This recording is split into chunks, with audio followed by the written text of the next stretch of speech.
Hello and welcome back to the VR workshop.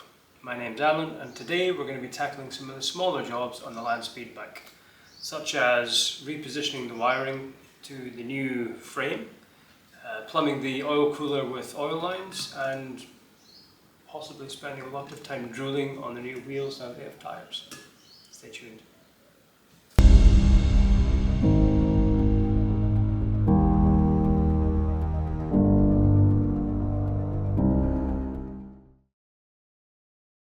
So if you joined us in the last episode, you would have noticed that the original electronic box that we had made, which is just a small cheap heli case, was going to be restricting quite a lot of the airflow into the oil cooler. Now it's positioned in the middle of the bike.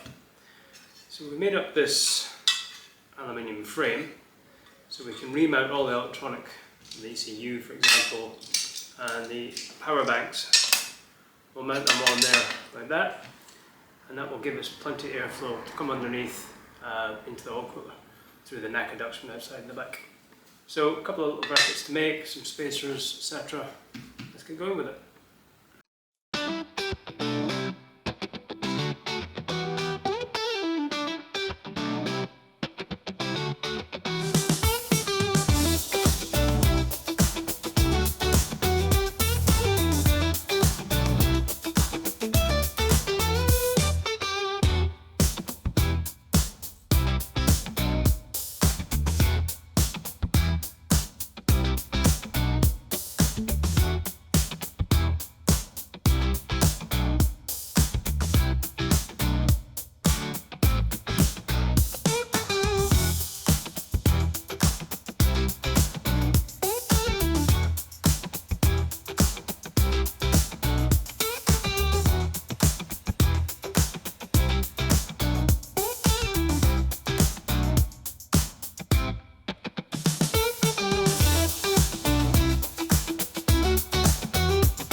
Well, fuck.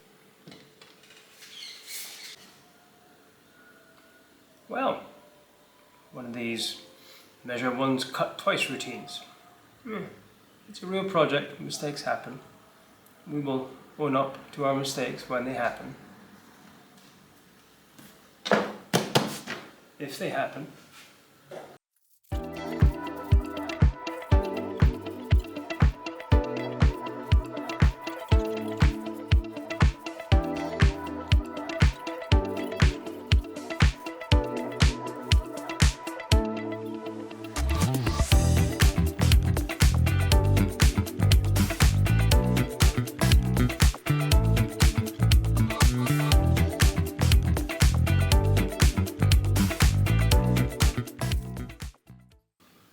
It's Christmas. Parts are arrived back from the coating company. We've got nickel-plated bolting and the sprocket, anodized rear sprockets just because they look cool, and a host of aluminium parts in powder coat. More importantly, we've got the electrical mount back, along with our mount that we made for the oil cooler, so we can get cracking with some projects. So let's talk about the wheels a bit more. They're now shod with tyres, they're all finished, they've got discs, sprockets, everything else. It'll be quite interesting to see what the weight difference is between the previous wheels and the new wheels. As I said in previous videos, we had a lot of traction issues on the Salt with the lightweight OZ wheels that we ran.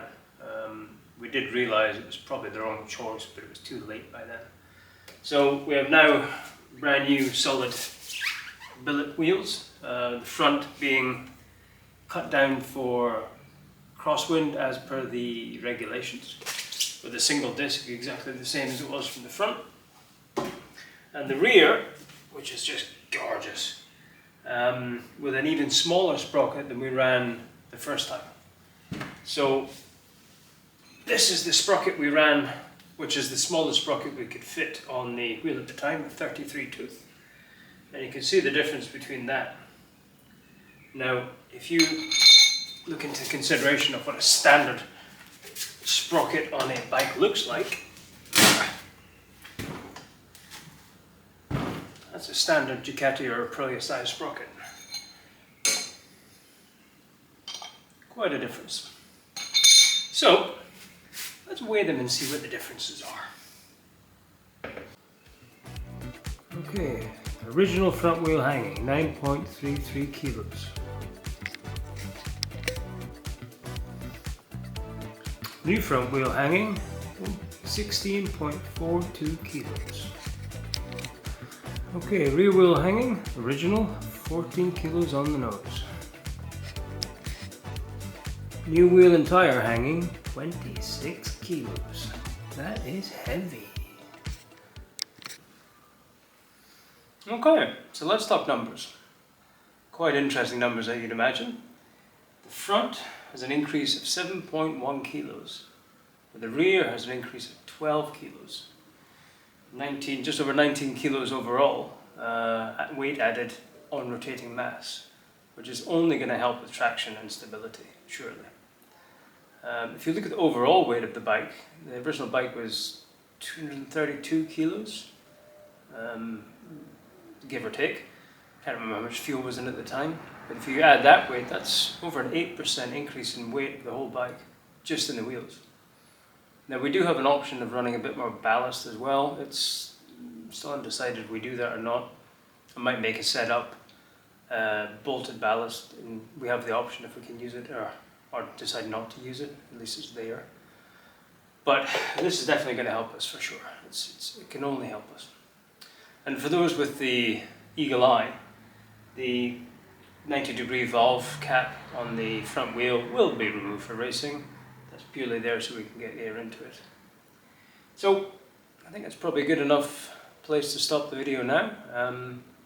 Like before, if you've enjoyed this, like and subscribe. Let us know what you enjoyed, what you didn't enjoy. It's a learning process for us as we go. But we'll catch you in the next one. Thanks for watching.